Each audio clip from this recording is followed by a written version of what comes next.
até aos 2 anos. Bom dia a todos. Grande prazer estarmos juntos nesta prazerosa comunhão, o povo de Deus reunido, e também uma grande alegria ter aqui várias visitas aqui presentes. Para nós é uma grande alegria, um grande privilégio. Vamos então continuar a nossa minissérie de sermões que tem como tema a Igreja Viva. Ela foi iniciada no primeiro domingo de fevereiro e vamos só brevemente relembrar o que já abordámos anteriormente nos últimos domingos. Nós vimos que uma igreja viva, ela está envolvida na expansão do reino de Deus, pregando o Evangelho, fazendo discípulos, plantando novas igrejas. São marcas de uma igreja viva que tem a vida de Cristo verdadeiramente. Também vimos que uma igreja viva tem como prática a importância da comunhão, dá importância à comunhão e pratica verdadeiramente a comunhão. Por outras palavras, o que é uma membresia saudável? Um vínculo forte com os discípulos de Jesus Cristo. Por meio de nos tornarmos, depois da nossa conversão, batismo, nos unirmos a um grupo de discípulos de Jesus Cristo e manifestarmos essa comunhão, este vínculo forte, esta partilha, este compromisso, esta responsabilidade uns com os outros. No último domingo, nós vimos também na continuação da série, no seguimento da série, nós vimos sobre o poder transformador do aconselhamento bíblico em vidas, na vida da igreja. Por outras palavras, é o poder transformador da palavra de Deus, porque aconselhamento bíblico é isso. É ensinar, é instruir, é corrigir, é exortar, é encorajar, é consolar por meio da palavra de Deus. E ela verdadeiramente é a única que é suficiente e poderosa para produzir transformação em almas. E uma igreja viva, que tem a vida de Cristo, o Espírito de Cristo, ela confia na superioridade da palavra de Deus por sobre todas as demais filosofias deste mundo. Ela confia na suficiência da palavra de Deus. Ela é a única suficiente para transformar o coração, para cuidar da alma. Da alma é a palavra de Deus. E ela confia no poder transformador da palavra. Foi isso que vimos, de uma maneira resumida, obviamente, no último domingo, com o pastor Jairo Cáceres. Hoje, continuando a nossa série, nós vamos falar, tem como título este sermão, recrutados para uma vida de dedicação. Alistados, recrutados, convocados para uma vida de dedicação. Porque nós fomos criados por Deus para glorificá-lo e nos alegrarmos nele para sempre. Nós fomos verdadeiramente separados para Deus e para os propósitos de Deus se estamos em Jesus Cristo. Se somos a verdadeira igreja de Cristo. Nós fomos recrutados para servir a Deus com os nossos dons e talentos que Ele mesmo nos deu. Não tem origem em nós, foi Ele que nos concedeu. Nós fomos vocacionados ao serviço. Nós fomos chamados por Deus para servir a Ele por meio de servir a igreja. Por meio de servirmos uns aos outros. E isto é apenas, simplesmente, o que nós somos, o que uma igreja viva é, que tem a vida de Cristo e o Espírito de Cristo. É a extensão de Cristo aqui na terra, porque Ele ascendeu, está nos céus, e a missão de Cristo continua por meio da sua igreja, por meio do seu povo. Ele próprio é o servo perfeito de Deus.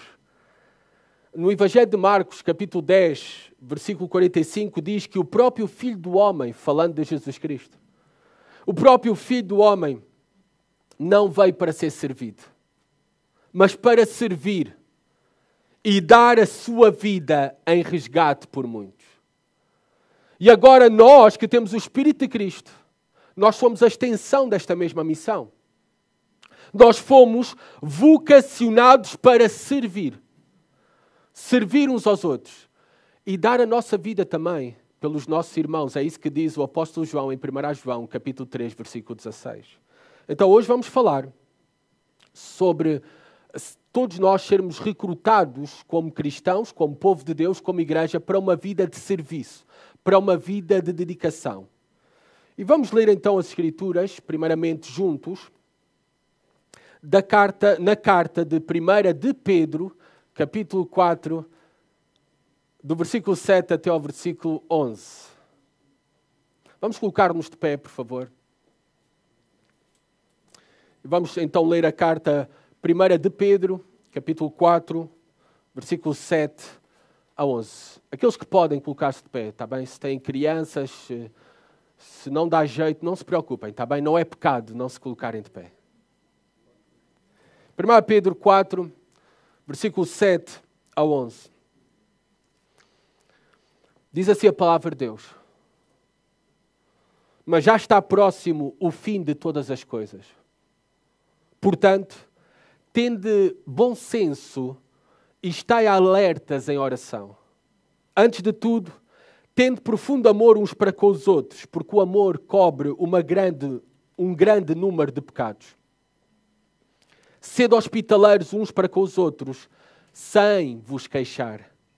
Servi uns aos outros conforme o dom que cada um recebeu, como bons administradores da multiforme graça de Deus. Se alguém fale como quem comunica as palavras de Deus. Se alguém serve, sirva segundo a força que Deus concede, para que em tudo Deus seja glorificado por meio de Jesus Cristo, a quem pertencem a glória e o domínio para todo o sempre. Amém. Senhor, abençoa a Tua palavra e apesar das minhas muitas limitações, Senhor, não conseguir sempre falar corretamente, também não praticar perfeitamente a Tua palavra, Senhor, e aquilo que está conforme ensinado aqui, Pai. Tem misericórdia de nós, tem misericórdia do Teu povo para entendermos a Tua palavra e recebemos também o poder do Teu Santo Espírito para aplicar às nossas vidas, vivê-la, Senhor, para a Tua glória e também, Senhor, para que o Teu povo, todos nós, possamos ser grandemente beneficiados pela mesma, Senhor. Também, Senhor, te pedimos por aqueles que nos visitam. Talvez é a primeira vez que estão a ouvir a Tua palavra, Senhor. Mostra-lhes aos seus corações a glória de Cristo e que hoje se rendam, Senhor, a Ele de todo o coração. Pedimos isso no nome do Senhor Jesus. Amém. Podem sentar-se. Obrigado. Carta de 1 de Pedro. Estamos no final desta carta. Pedro está a caminhar para o final da carta. E os cristãos a quem ele escreve a mesma, e nós que conhecemos a carta de 1 de Pedro, ela fala muito sobre sofrimento. Principalmente a partir do capítulo 3.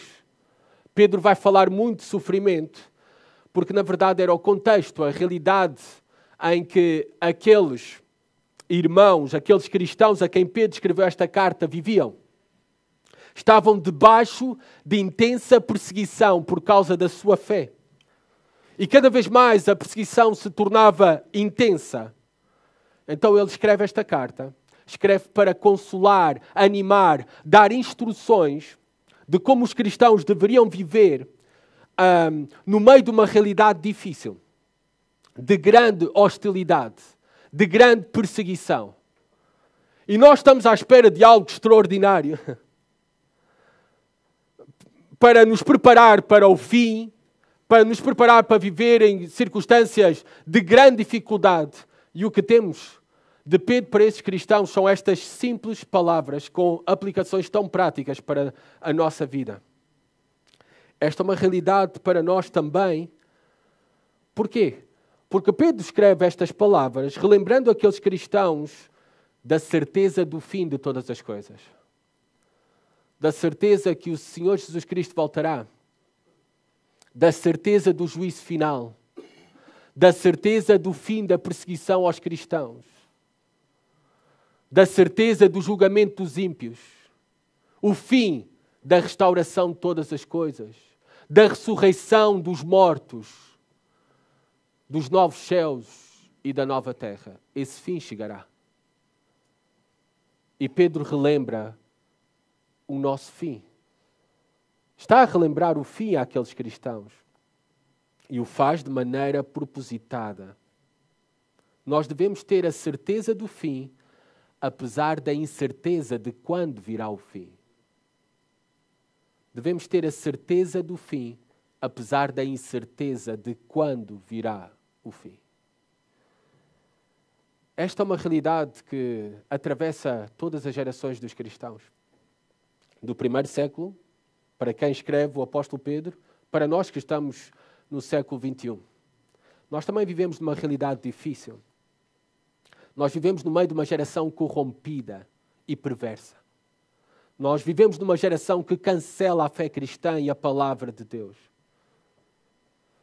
Há coisas que nós proclamamos, defendemos, pregamos, que dão prisão no mundo ocidental já.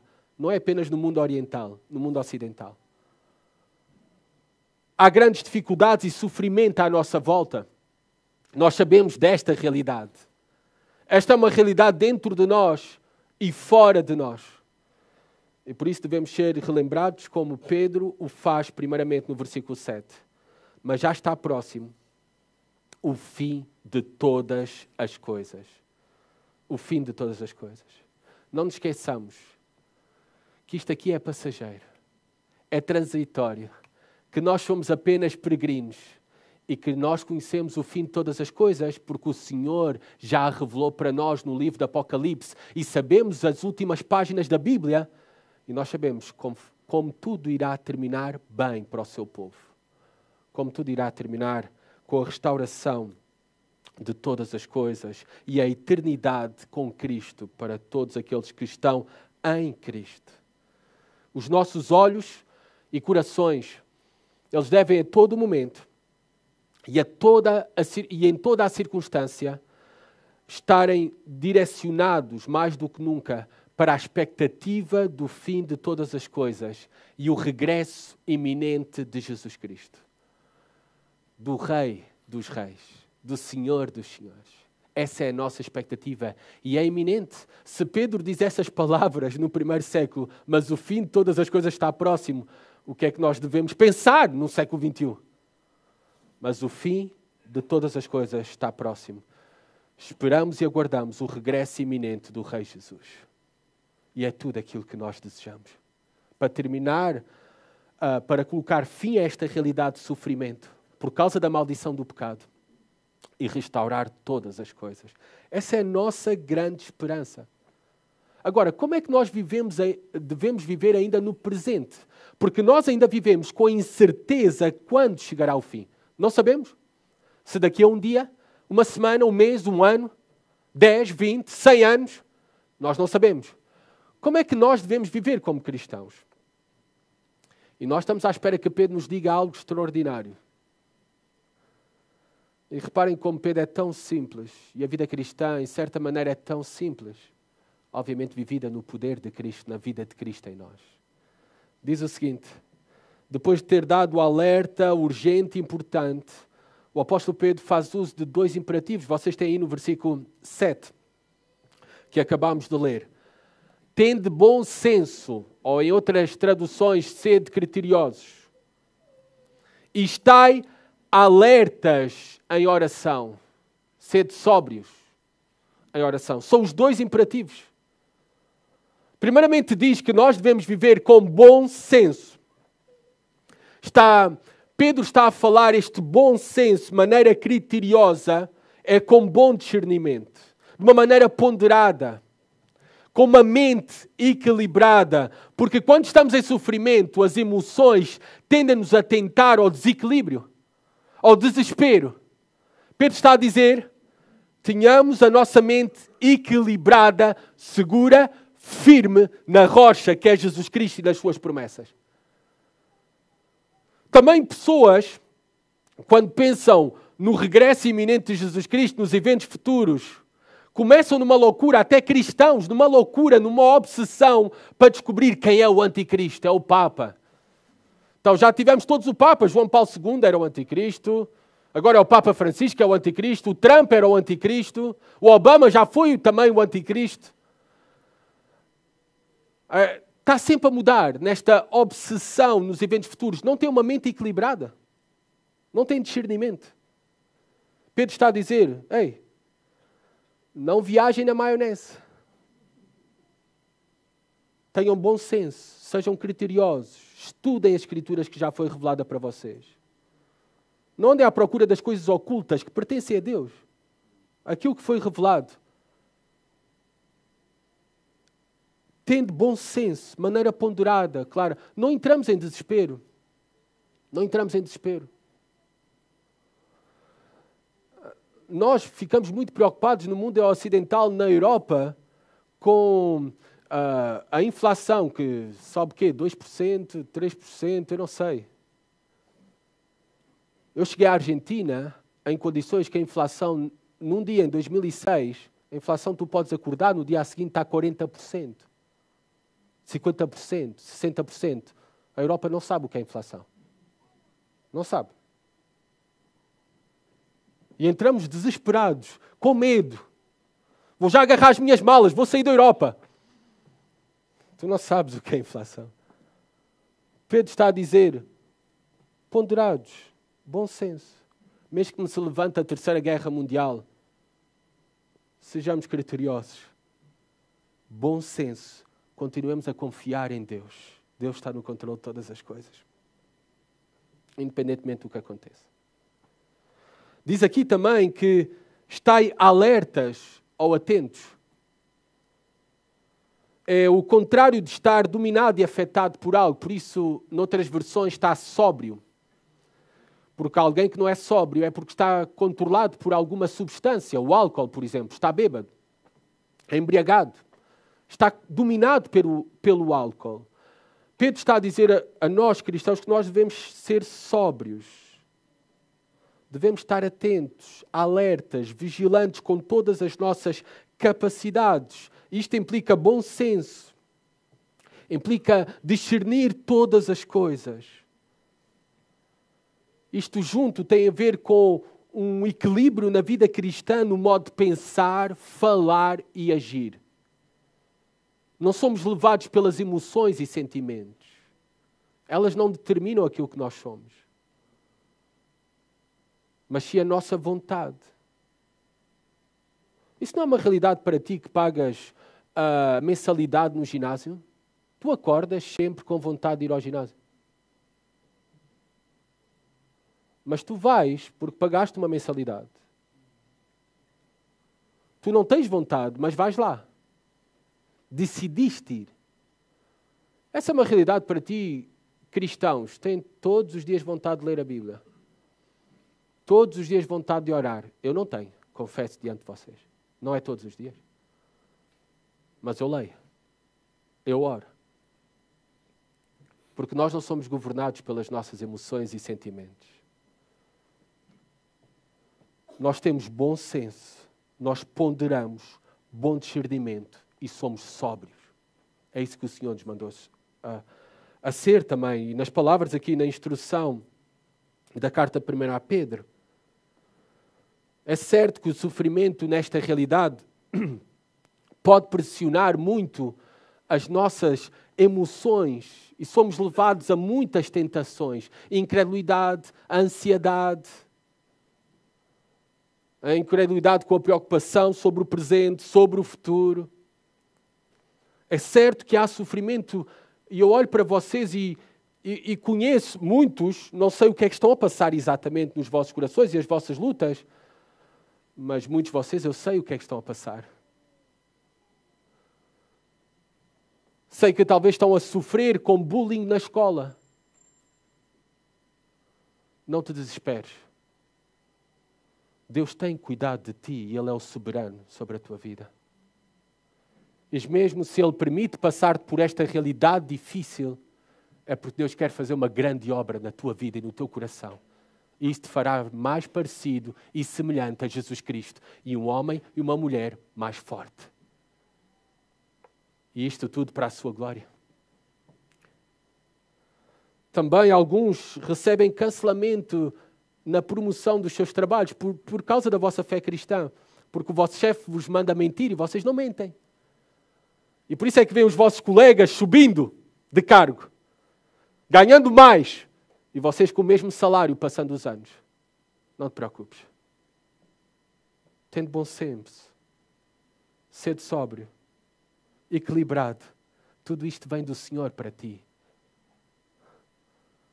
Não é o teu chefe que governa sobre a tua vida. É Deus. E em todas as coisas Ele tem um propósito para ti. Um propósito para nós. Se salte a perseguição agora, que nós não desejamos, há alguns pregadores que dizem que venha a perseguição para testar quem são os vermelhos, porque a igreja vai proliferar e crescer na perseguição. Isso tudo porque temos grandes histórias no passado dos pais da igreja, mas também há regiões onde a perseguição chegou e a igreja desapareceu por completo. O testemunho da fé cristã. Mas se vier a perseguição, que nós estejamos preparados sobre a mesma. O cancelamento, as nossas convicções. Podemos sofrer grande dano, mas jamais iremos comprometer a nossa fé cristã. Jamais. Que o Senhor nos ajude. Como cantamos, na força do Espírito Santo, não é na nossa força. A sermos fiéis. A estarmos alertas, atentos, a sermos criteriosos, sóbrios. Tudo isto em oração. Como é que devemos enfrentar os últimos dias? Nesta dedicação à oração. Recrutados para uma vida de dedicação. Em oração.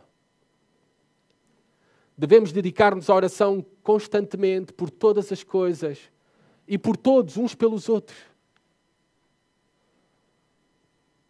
Que oremos de maneira privada nos nossos quartos, que oremos de maneira comunitária nos nossos encontros, que nos dediquemos à oração. Esta é a vontade do Senhor. E se o fim está próximo, ainda mais. Temos que nos preparar. Temos que fortalecer-nos por meio do poder da oração. Resta-nos pouco tempo aqui. Sabemos bem que estamos apenas de passagem, somos peregrinos e devemos aproveitar da melhor maneira todo o tempo que ainda o Senhor nos concede aqui. E também preparar-nos da melhor maneira para o nosso encontro com o nosso Senhor e Salvador Jesus Cristo. Por isso, estejamos sempre alerta, discernindo todas as coisas em oração, na dependência à oração. É desta maneira que devemos viver o presente. É tão simples, mas poderoso esta verdade para nós. E Pedro diz, quando está a escrever estas palavras, depois de ter escrito estas palavras, Pedro diz que para aproveitarmos bem a vida que Deus nos dá, para a glória de Deus, ele diz que há uma forma. E ele vai nos dizer como é que nós devemos viver. Para nós vivermos uma vida bem aproveitada, para a glória de Deus, mesmo no mundo mau, numa realidade caída, Pedro diz, não para vivermos para nós mesmos, mas o que é que ele vai dizer? Para entregarmos a nossa própria vida em favor dos outros. Esta é a vontade de Deus para nós, para o seu povo. À semelhança do seu Filho Jesus Cristo. Ele não veio para ser servido, mas veio para servir e dar a sua vida por resgate de muitos. Nós fomos recrutados para viver da mesma maneira. E aqueles que têm o Espírito de Cristo são impulsionados a viver desta maneira.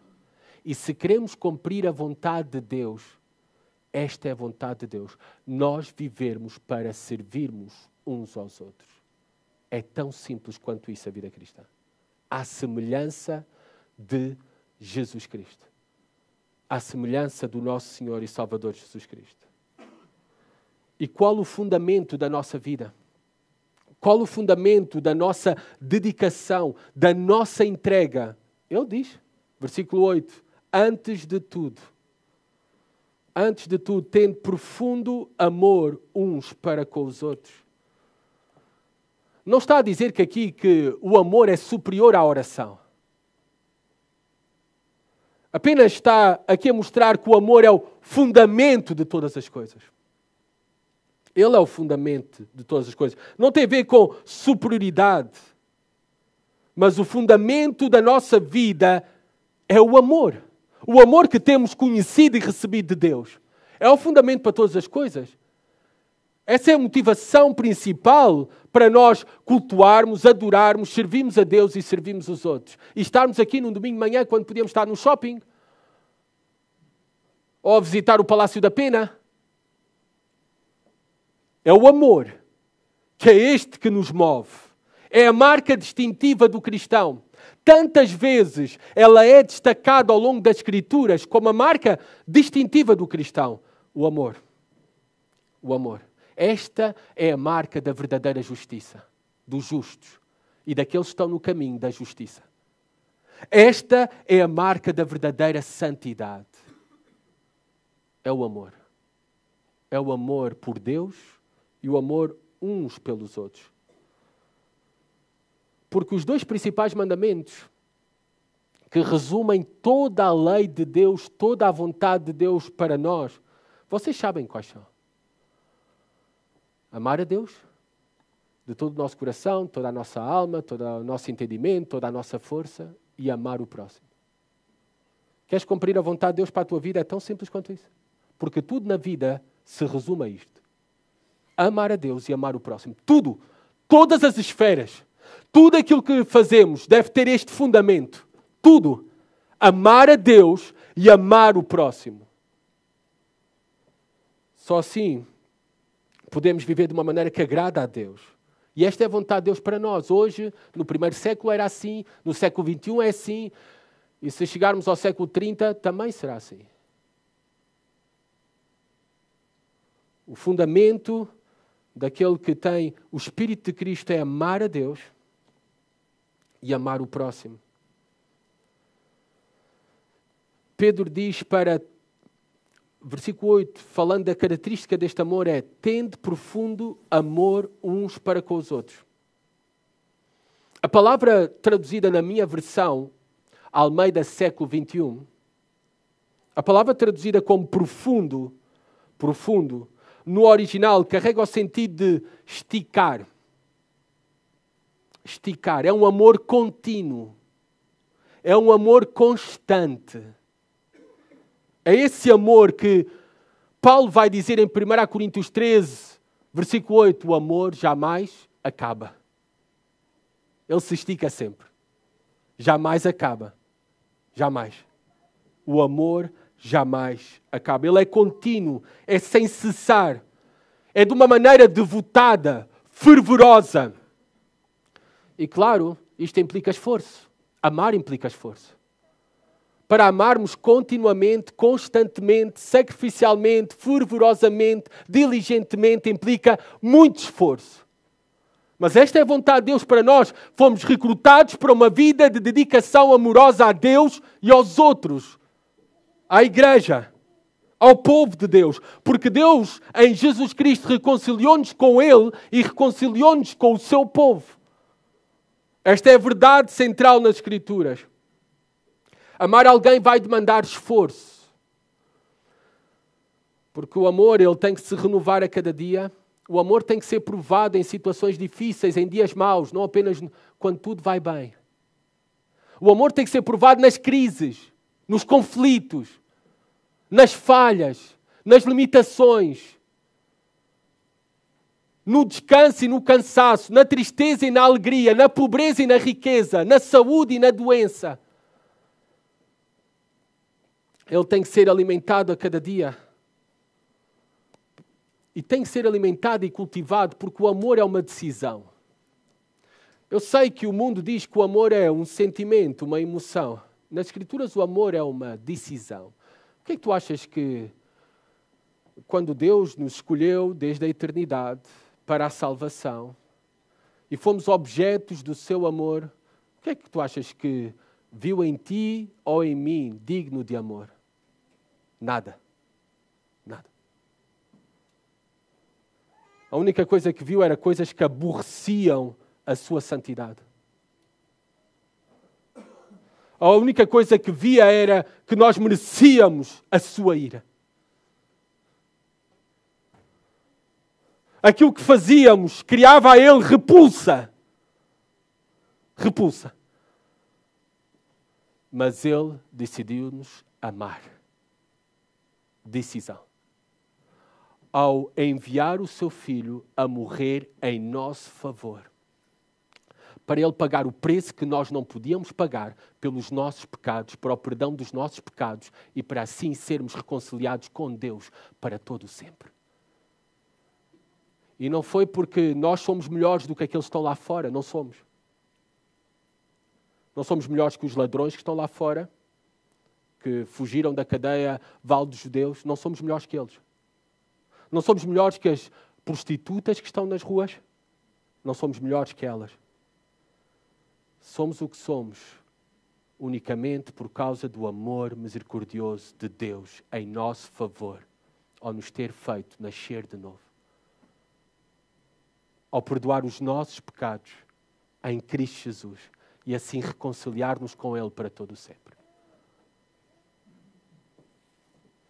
E agora este mesmo amor deve ser vivido nos nossos relacionamentos.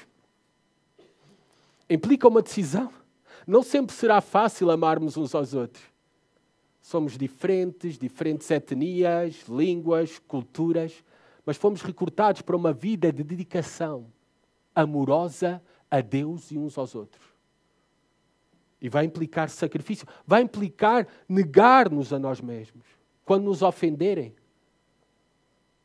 Vai implicar o que diz Pedro, o amor cobre um grande número de pecados. Em algumas traduções, corretamente, também está uma multidão de pecados. Um número indefinido de pecados. O amor cobre. O amor cobre isso porque passa por cima disso para estender perdão uns aos outros. É isto que Pedro está a ensinar. O perdão tem como fundamento o amor.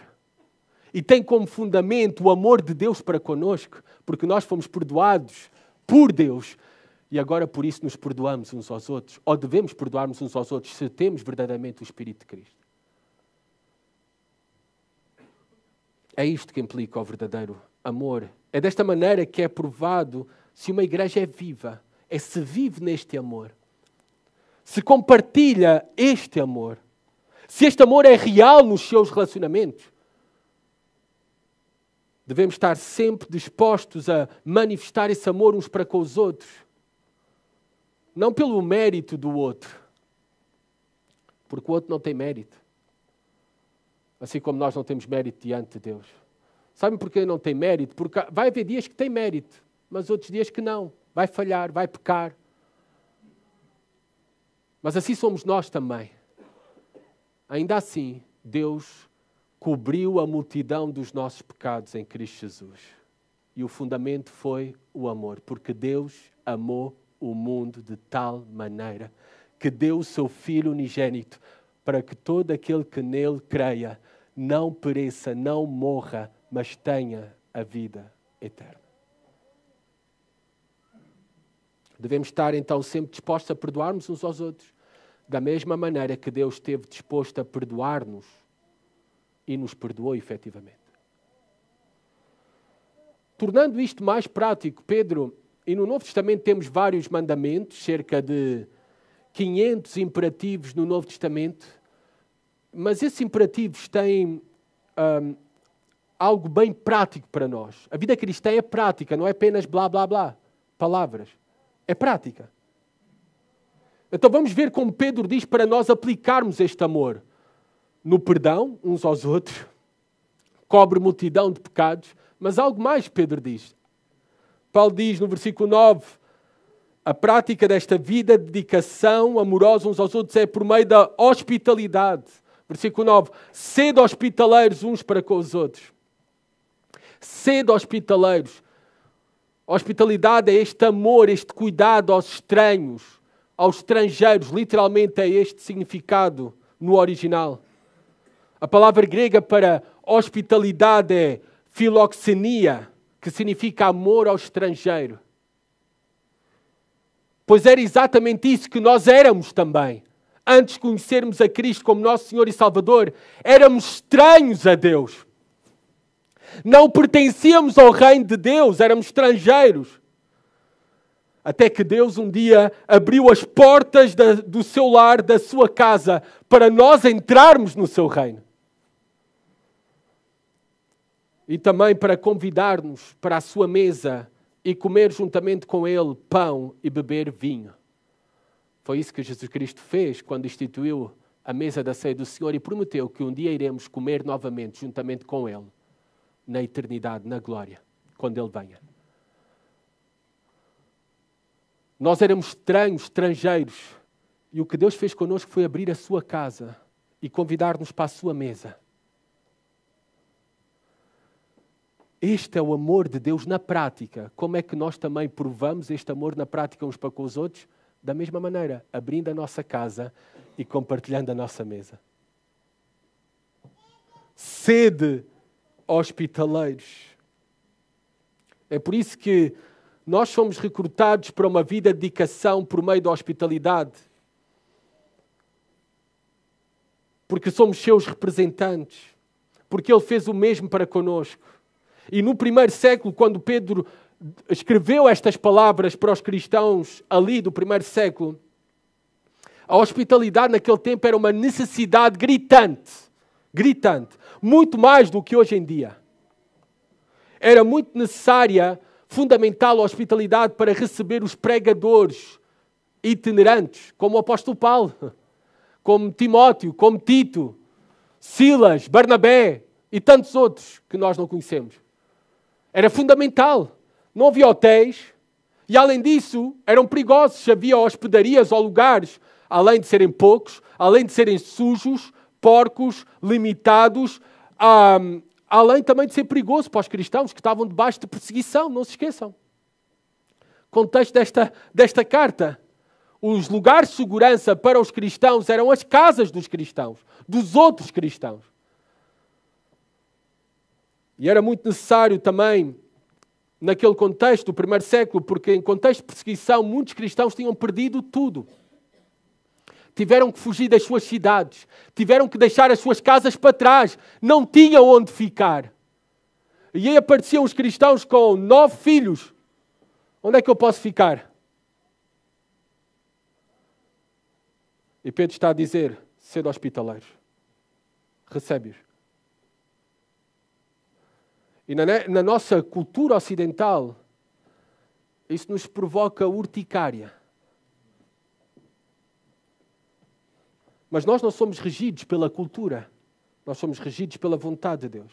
As nossas casas devem se abrir. A nossa mesa deve ser compartilhada com aqueles que estão em necessidade. Deve ser assim.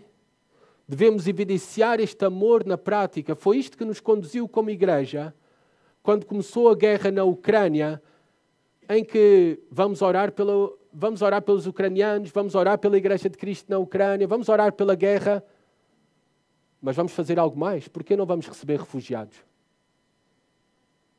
E por isso é que chegaram até nós 4 refugiadas da Ucrânia, que deixaram as suas casas para trás. E é isto que nós devemos fazer como cristãos. Abrir as nossas casas e compartilhar a nossa mesa. É este o amor na prática. A hospitalidade é uma virtude cristã. Há outro ponto importante também. Porquê é que Pedro fala de hospitalidade também no primeiro século? E era uma necessidade gritante. Não apenas no contexto de perseguição, não é? Dos pregadores itinerantes, mas também não havia edifícios como nós temos para as igrejas se reunirem. Isto é só algo, edifícios, catedrais e tudo, para os cristãos se reuniram a partir do terceiro século. No primeiro século não havia nada disso, era nas casas que se reuniam os cristãos. Era necessária hospitalidade. E a hospitalidade é destacada ao longo das Escrituras como uma virtude cristã. E até um requisito tão importante para todo cristão, que é uma das qualificações que deve estar presente num líder cristão, num pastor, por exemplo. Deve ser hospitaleiro.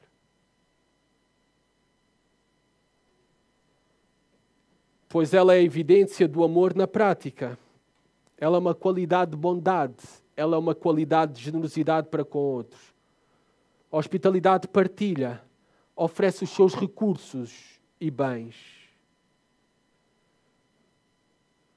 Alguns de vocês colocaram em prática esta semana a hospitalidade. Tivemos, durante a semana passada, o curso de formação em aconselhamento bíblico, aqui nas instalações da nossa igreja. Mais de 70 pessoas participando. Vieram de Braga, vieram do Porto, vieram de Leiria e não tinham onde ficar. E alguns de vocês abriram as suas casas para eles, para os receber durante a semana, para eles ouvirem a palavra de Deus. Oh, como isso glorifica a Deus. Isso dá glória a Deus. Isso é cristianismo na prática. É amor na prática. É investimento em vidas que são eternas. É a única coisa que é eterna. A tua conta bancária não será eterna. Mas isso tu fizeste. É eterno. É investimento eterno. E talvez tu recebeste algum anjo. Ou alguma anja. E não soubeste. É o que nos alerta a Escritura. Apenas somos obedientes àquilo que o Senhor, e devemos ser àquilo que o Senhor nos manda. Há muitas maneiras de nós cultivarmos esta virtude. Não é apenas, talvez não tenhamos a oportunidade ou a necessidade de abrir as nossas casas para alguém dormir lá, mas nós podemos convidar para a mesa. Nós podemos ser Uber. Não cobrar como alguns irmãos aqui cobram, que são motoristas Uber, também é a sua profissão. Mas eu estou a falar de um Uber voluntário de vez em quando, para servir os irmãos. Há muitas outras formas de servirmos uns aos outros. E também uma dica importante nesta vida em que fomos recrutados para uma vida de dedicação. Usemos a mesa para evangelizarmos, compartilharmos o Evangelho, para abençoarmos uns aos outros. Usemos a mesa para bênção.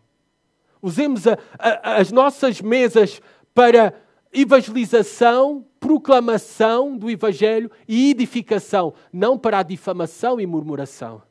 Usemos a nossa mesa para bênção, não para maldição. Porque também a hospitalidade pode ser usada para maldição.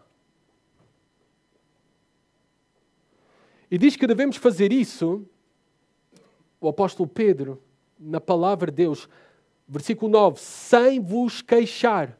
Sem queixa. A queixa aqui são aquelas palavras de descontentamento que dizemos em privado. Por exemplo, ficaram um fim de semana aqui em casa e só deram trabalho. Isso é queixa. Convidámos eles para jantar, chegaram atrasados, que falta de respeito. E já viste, nem comeram todo o puré que tu serviste. Pelo menos que o fizessem por consideração. Isso é queixa. Isso é murmuração. Ou outro exemplo, fazer sede hospitaleiros sem vos queixar. Já viste, nós demos boleia àquele jovem e nem um obrigado disse ao descer do carro. Isso é queixa. A Bíblia diz, fazei tudo sem queixa. Sem queixa. Porque o fazemos primeiramente para o Senhor e para abençoar o outro. Não esperamos ganhar ou receber algo das pessoas. Fala também deste serviço na prática, versículo 10. Servi uns aos outros conforme o dom que cada um recebeu, como bons administradores da multiforme graça de Deus. A ordem no grego está ao contrário. Primeiramente diz que cada um recebeu um dom. É isso que é o destaque do texto. O destaque é cada um de nós recebeu um dom e conforme esse dom deve sirvam como bons administradores da multiforme graça de Deus. Nós fomos recrutados para uma vida de dedicação, de serviço. E aqui Pedro vai falar que cada um de nós recebeu um dom. Reparem, cada um. Refere-se a cada pessoa individualmente, sem exceção. Se tu és um cristão, tens pelo menos um dom, uma dádiva, uma capacidade que Deus te deu, pelo menos uma. uma, que Deus te deu com um propósito específico para servires a igreja uns aos outros, para servires no reino de Deus, pelo menos uma. Então, cada um de nós tem um papel a desempenhar no corpo de Cristo, por isso é que todos somos importantes, porque nenhum de nós tem todos os dons. Por isso é que eu preciso de vocês, porque eu não tenho todos os dons. Por isso é que vocês precisam de mim, porque vocês não têm todos os dons. Por isso é que precisamos uns dos outros.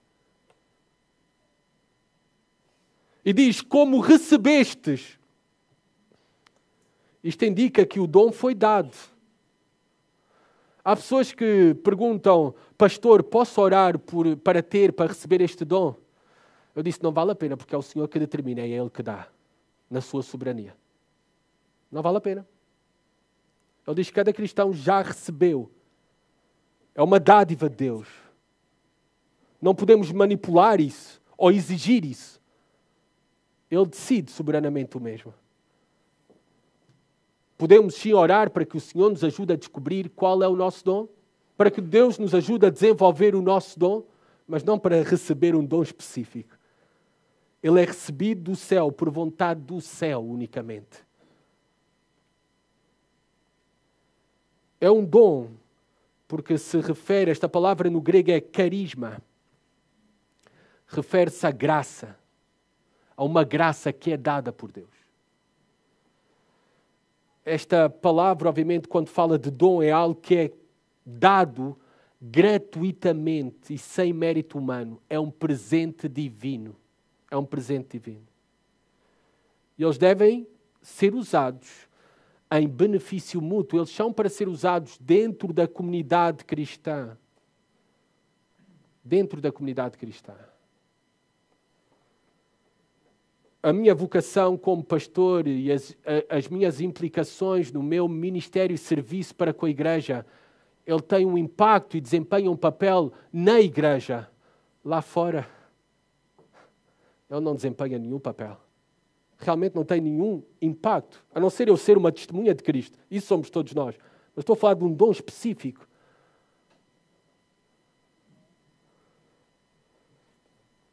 Também diz para sirvam. Esta é a palavra diakoneo. Diakoneo, peço desculpa, li mal no grego. É a palavra para servir. É a palavra para ministrar. No fundo não é apenas... Hoje só está aqui um dos oficiais dos diáconos aqui no culto, só está o Rodrigo. Não é que o Rodrigo é o único diácono servo. Ele é o único oficial diácono. Mas todos nós somos diáconos, servos de Deus. Todos nós somos chamados para o serviço a Deus e uns aos outros. Quer sejamos oficiais da igreja ou não. E a maneira de servirmos uns aos outros é uma maneira diversificada.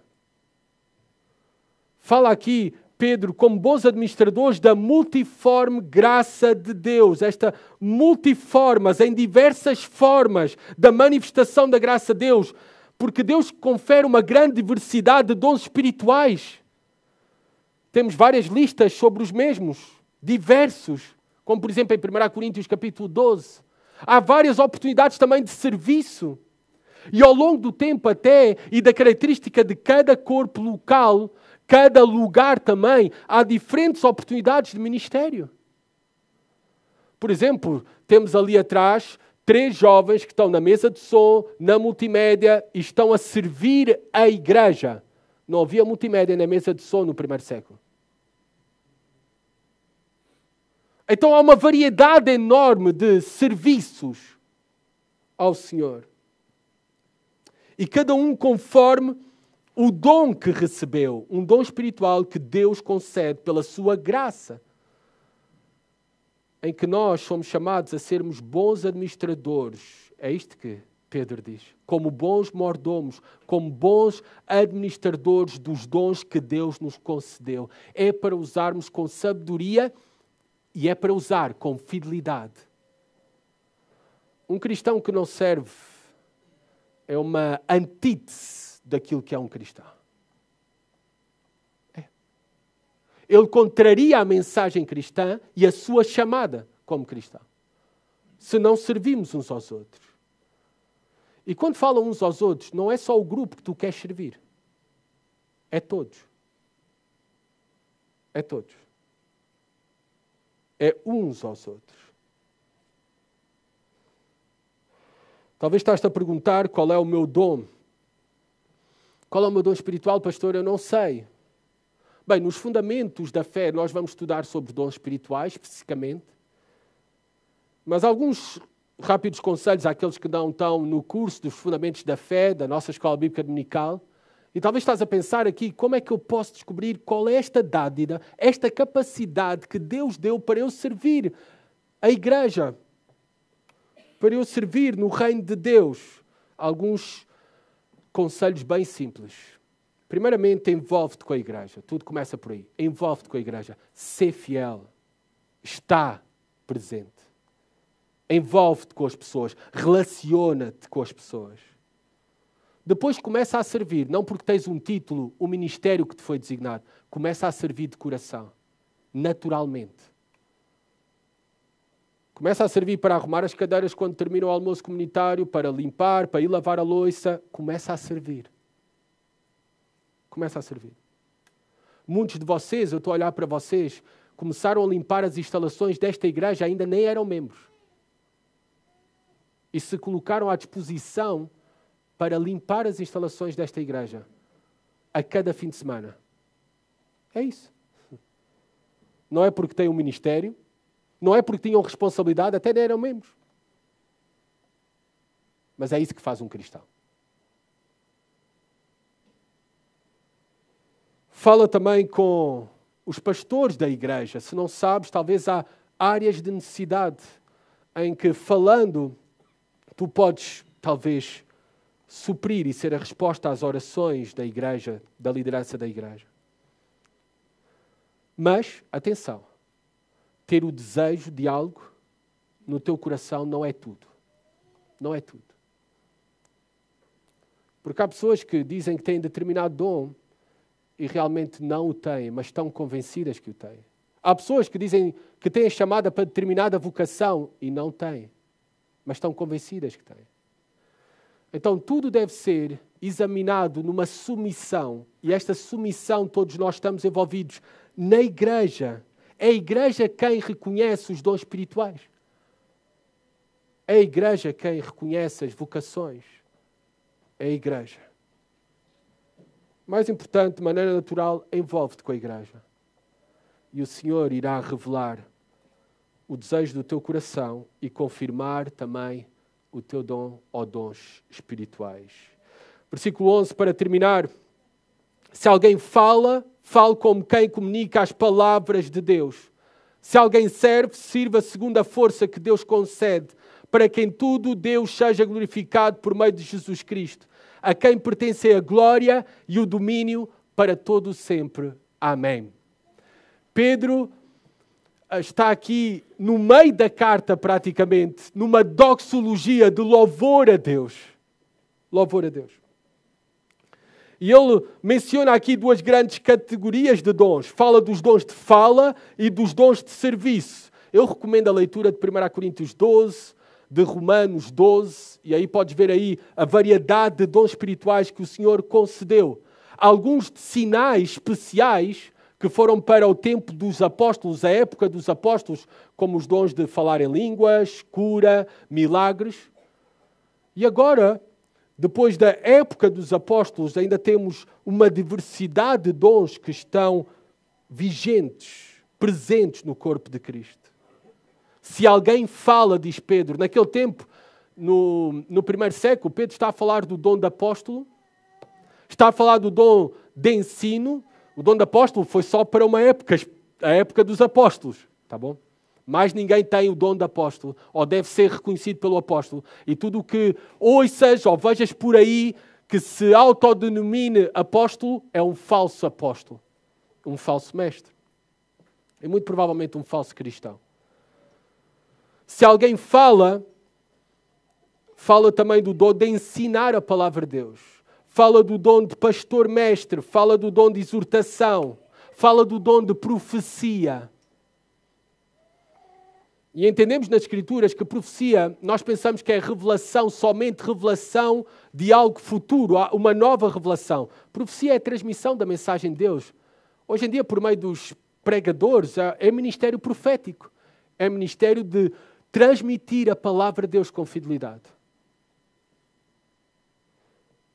E diz que o deve fazer, esses dons de fala, há uns que são diáconos da fala.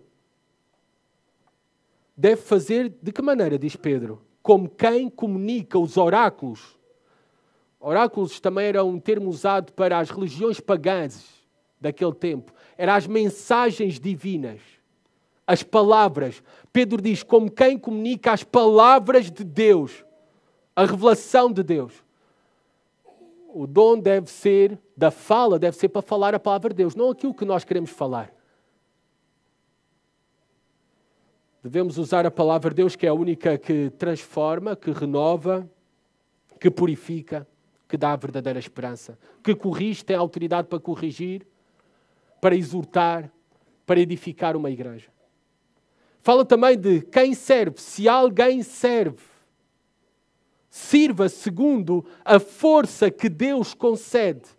Esses dons de serviço é o dom de misericórdia, é o dom de contribuir, é o dom de presidir, é o dom de serviço. O dom de presidir é o dom de administrar. E diz aqui que devemos fazer na força, no poder de Deus. Pois é Ele quem dá essa capacidade.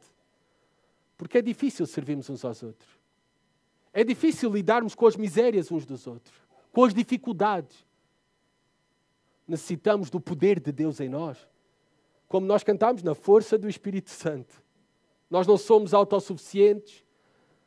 Sem Deus nada podemos fazer. Servir aos outros é algo difícil, servirmos aos outros. É desgastante. Desgastante. Às vezes até o desgaste não é o físico em si. É o emocional. É o espiritual. Há um desgaste de acompanhar as dores, os sofrimentos, as lutas dos outros. As crises no casamento. O desespero em relação à situação de um filho que está doente. Lidar com o luto é desgastante e difícil. Servimos uns aos outros. Mas o devemos fazer e só o podemos fazer na força, no poder de Deus. No poder de Deus. É por isso que Pedro termina da seguinte maneira. Para que em tudo Deus seja glorificado por meio de Jesus Cristo, a quem pertencem a glória e o domínio para todo o sempre. Porque tudo vem dele. Porque ele realiza todas as coisas e tudo tem como propósito a sua glória. Tudo vem por meio dele e é para ele.